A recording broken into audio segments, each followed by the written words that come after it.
Welcome to the Champions of Life podcast, where three orange-blooded Tennessee alums discuss how there's always next year. Hey, y'all. Welcome back to the There's Always Next Year podcast. Is that Champions of Life? But there is always next year. Where there's always next year. Yeah. Put on by three RNS. Three RNS employees. Here we go. Joe Mahalik, Lainey Greer, and myself. We are doing logistics and talking shop about the Vols. We know ball. And so here we are. All right, RNS team.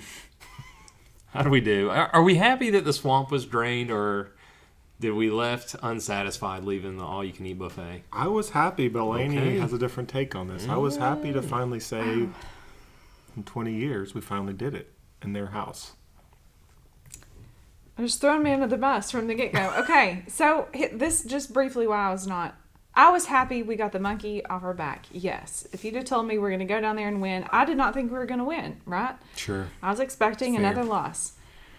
Also, if you'd have told me we weren't going to score any in the second half, I wouldn't have gotten my hopes up that we would have continued to ram it down their throats. Like, I just wanted to, if we'd walked down there scoring 60 plus, that to me that's what we're capable of, right? I agree. End of the first half, Heupel does his thing. There's clock mismanagement. We can throw a couple balls to the end zone. Like, we've got some guys who can go up and catch it. Like, just try once. Right.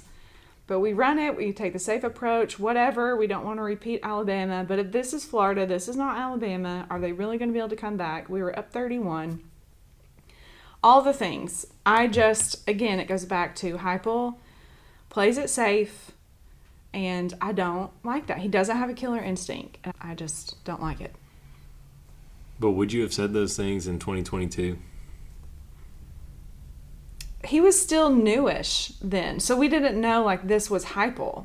And Hendon Hooker, I think, probably covered up some of those, like, let's play to hopefully win, guys. Like, no, let's do whatever we have to do to ensure we get the win, and let's run up the score, especially against Florida. Like, maybe not some lower division team, but Florida, yes. And I think he was willing to take more risks early on because he had to show some wins. He's willing to, like you said, do whatever it took. And I wonder if, since that time, his play calling has gone more and more conservative, kind of downward trajectory.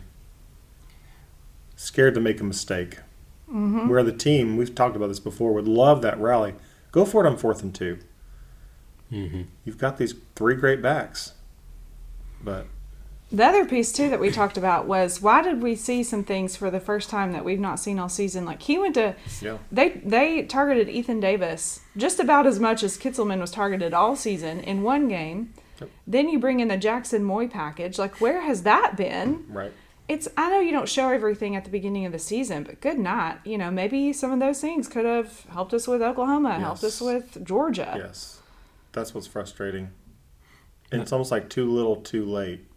Yes. At the second to last game of the season. Yeah. When the playoffs are no longer an on the option. line. Now, in some defense, Ethan's been, I think, injured on and off a lot of the season. And yeah. For me personally, I think Miles has been a great asset to the university, the program. Appreciate everything. But, I think Davis is a huge upgrade in the passing game. You just see that there's more, his route running is a little bit more crisp. His hands are more sure. I don't know if he's as good in the run game. But anyways, I am thankful to see him wide open like we've seen in some of these Heupel offenses. But I would also argue that at the Swamp, from a consumer standpoint, yes. Put up 50. Let's see how close we can get to 100. We need to exercise these demons. Yep. It is time. But at the same time, like, they have an interim coach. They can't run a series without setting themselves back with a penalty or something stupid. And they're running the ball down 30 points. And it's midway through the third quarter. And so it's like, to me, it was a little bit of a white flag. Hey, we're not even going to try to throw the ball. We can't even do it. And so what's more embarrassing? Is it more embarrassing to put up 100 points? Yeah, if you're looking at the bottom line, Tennessee put up 70 on Florida. Yeesh, good for them. But in the game, it's kind of like, hey, they've given up, and it's not even the second half yet. I think, we can do the same. But I get it. I'm equally the halftime thing was frustrating. I don't understand I think everything, the first 4 possessions, you're scoring touchdowns easily. I don't think if your quarterback throws another pick six right before halftime, that is going to be the momentum swing that gets the game back. But we've been watching Tennessee and Florida for years, and we've seen some absolutely insane, crazy things that should not happen. Right. And so if you want to play it safe and go up 31-0 at half, I get it. But I would have liked to have seen one shot, maybe out of the back of the end zone. Either Brazel gets it or he doesn't, that type of thing. Exactly. I'm worried, to your point, Lainey, of if the playoffs are not the option, are not in our future, would we just lay down? Is there any fight left in them? And then we lose the last 2 games like we felt could happen. That's the way Tennessee does go. There is some fight left. But how are we going to do against Vanderbilt? They're a better team. They have the opposite. They've got a guy who can sling it and run it. So, what are you guys thinking?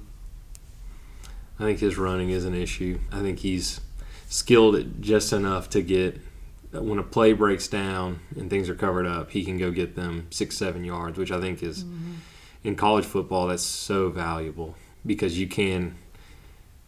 the defense can plan appropriately and perfectly and cover it, but just having that playmaking ability can kind of just throw everything out the window. So they're playing really well right now. They're motivated. They have every opportunity still in front of them. They win this game, they should be in the playoff conversation.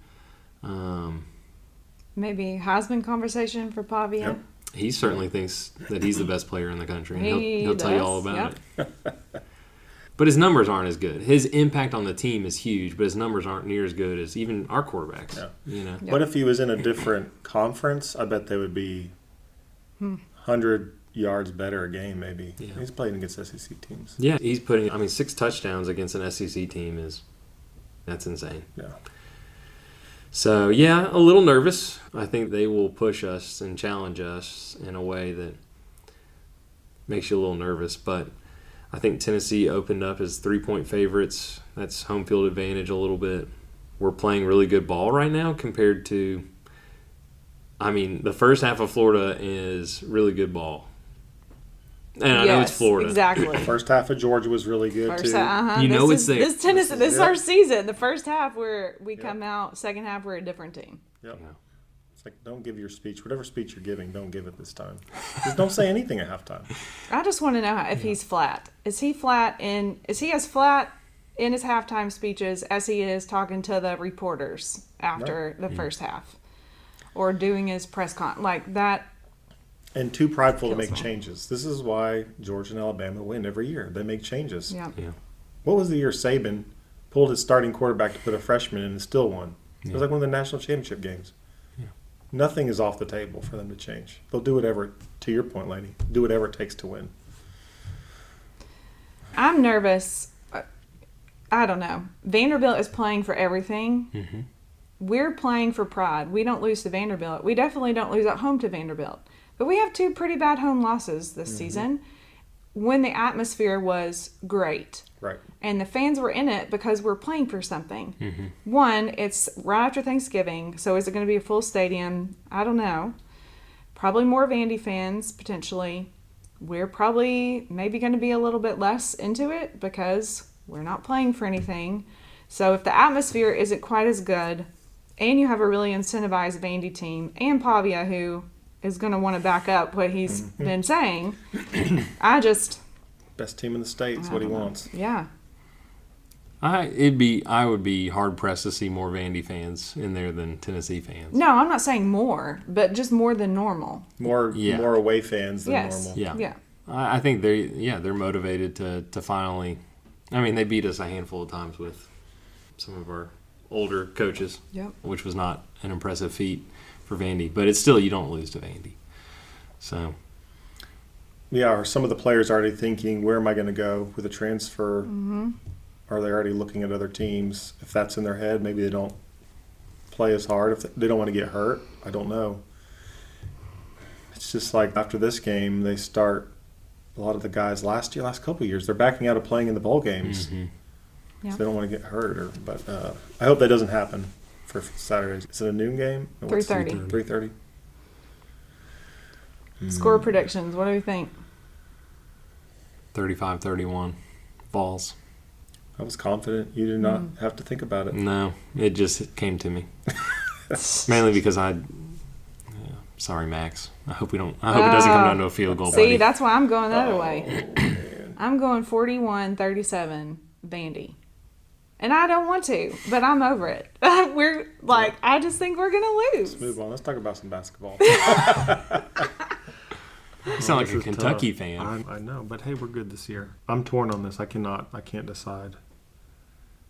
The heart of me says we're going to win, just like always. This is why we do the podcast, because we believe deep down, and we believe we can do. We have the talent, We do. but we don't always perform. I'm going to go lower than both of you. I'll go 28. 28-25, Tennessee, by a field goal. Okay. All right. This Max, week okay. he's kicking like 100 field goals a day. He's working in the rain right now. He needs as to it's be. raining, he's out there practicing. He needs I to. He's hope working. so. His job is on the line. Do we have a backup? Is there someone that could take? There's 2 kickers on the team. Let's see what Jackson Ross can do. Just put him in there. Right. Why not? Yeah. Drop kick it. Let's drop Yeah. kick it. Can you drop Yeah. kick in Old college? school. Opposite foot drop. Yes, old absolutely. He crushed Maybe. it on Saturday. Yeah, he's the special teams player of the week. Yeah. Okay, so basketball. Good matchup tonight, Bobby. Yeah, it's the first couple of cupcake games. You're like, all right. I feel like we're maybe just, I don't know, we're pressing some things, taking some maybe I would say low quality shots. Let's try to work for it a little bit better. I think they were just trying to get their legs underneath them. Watching them against Rutgers, I didn't watch it, but seeing the highlights against Rutgers, who plays at 1 o'clock on what was yesterday? Yeah, Monday. Come I on. know. It's not. It's the week of Thanksgiving. It's not Thanksgiving. Anyways, seeing some of the highlights, it's like, okay, these guys, they're going to get better at defense. Rick's going to get more out of them on that. Nate feels like a guy that we've had a great success out of the transfer portal. We've had some really good guys over the years, but they kind of like, they vanished a little bit, or maybe we didn't. We were getting shots all season long. Now Nate feels like a guy where it's like, hey, we can figure it out. And then Jacoby he's playing fantastic right now. And the best part about it is we have probably the best rotation of big men that we've had in a long time. Yes. So those 4 guys down low, if Carey can stay out of foul trouble, man, I feel more confident. Yep. We've had big guys before, but not big guys that can score. They're just down there to get rebounds and defense. But now we're dunk. I mean, the little high-low dunk we do, the lob it's like the NBA. They'll pick and roll. You get those 2 guys to draw to you at the top, and as you start to drive, you're wide open. Just lob. I love those plays. It feels almost unstoppable, and for Okpara to be able to stretch the floor a little bit, I mean, he's shooting lights out on 3-pointers. Yeah. I mean, it's amazing. So, I don't know. Where's the Final Four this year? We should probably start. This feels like a Final Four That's- game. This feels like a Final Four game. Yeah, but Houston always has our number. They I'm just do. going to say. They do. What's his name? What's the Samson. coach's name? Yeah. Yes. He He's a good out-coaches coach. Barnes. He's a good coach. Yeah, he's very good. But I was telling this to Lainey earlier, they played late last night and it went to overtime. So maybe they're a little tired. Maybe that's worth 3 to 5 points. I think we win. I think we win tonight. Yeah. I think we're deeper, fresher. 6 o'clock. We coasted a little bit against the Rutgers, Yep. the Fighting Shianos. But I think Nate is only going to get better. In the first 4 games, each game I can tell more and more confident. I'm shocked. The speed, the physicality. He's realizing this is big boy ball. Those other guys coming in, like you said, transfer, they're all working out so far. Yeah. I think it's a solid team. And I do think Nate will find his shots, and I think he'll be able to adjust to the speed, finding angles, the game within the game. He's getting the fouls called against him now. Exactly. You don't just have to pull up and take a shot, drive it. That's what Connect was so good at. Yeah, I'm excited for the season. I think it'll be, we go as far as the health of the team will go, but also, we struggled in postseason play. But I think this is a team that could go deep. And we say that every year, which is true. We've gone deep. This is why we're on the podcast right here. This is the year. Next year's the year for football, but this is the year for basketball. Hey, next year we're getting Joey back. Come on down. Okay, so we got to wrap it up here. Let's go on the way out. Let's do predictions for Lane Kiffin. Where's he headed? Brief explanation of why you're picking what you do. I think he should stay. I don't know if he is. I think he should stay because he's been to so many different places. I don't know. I just think I don't want him at Florida, really. That's probably why. I don't want him at Florida. He'll take it to the next level, and then he'll be a thorn in our side, just like Spurrier was, and just like Urban Meyer was. So that's why. Hey, I can't wait to welcome Coach Kiffin in two-tone blue. He's going to be the head coach of the Tennessee Titans. Come on down. What? Come on down. Where is that? I love that. Why not? He's got some pro experience. Who wants to keep messing? He's the transfer portal king, but who wants to keep doing it? Interesting. Move the family to pick. Nashville. Okay. Come on down. Put Knox in at Vandy's system. They're an elite program. This is his calling. I doubt he goes to the pros because I think he likes being a troll and he likes being goofy and he can only do so much of that in the pros. So I agree with Joe. I think he should stay at Ole Miss. I think in today's world, that program is just as competitive as LSU or Florida or Penn State as far as the financial backing, the resources, the NIL stuff. You can make the argument that they're even better. I think he should, but I also think he likes chasing rabbits a little bit. I think he's got a little bit of that Saban, I want to prove that I was wrongfully doubted or left on the tarmac or whatever. And I think I could see him going to LSU and being the guy that turns it around. He's done it everywhere except for Oakland. He was not very good as a Raiders coach. No. And USC. He failed miserably at USC. So you think LSU? Okay, so you think LSU. I think stay. You're LSU. Okay. 2 reasons why he is going to Florida. One, the same type of, I don't know the word, moxie is not the right word, but the same type of whatever the Florida fans have, and you know what I mean. Throwing urine on They people? throw pee on people. Yeah. Okay? That same type of just stuff that they do, that is Lane Kiffin. Okay. As a troll, as a coach, right? So he fits the fan base. Plus, he has always loved Spurrier, and that's why he wears a visor. So he wants to go down there. He wants to redo all of the clout that Spurrier had. He may or may not throw his visor if he gets down there, but and that's my biggest fear. I don't want him down there because Florida they'll get back above us. Yep. Because again, Heupel has hit a ceiling. Anyway, we're not going down that rabbit trail again. Yowza. Okay, we're going to end on that note. Happy Thanksgiving, everyone. Catch us next time. Champions for Life podcast. All my millennials, go out there and watch the Spurrier You Think Visors Are Cool Georgia fan video. That's all I can think about when we're talking about Spurrier and visors. Go Vols, gobble gobble. Go Vols.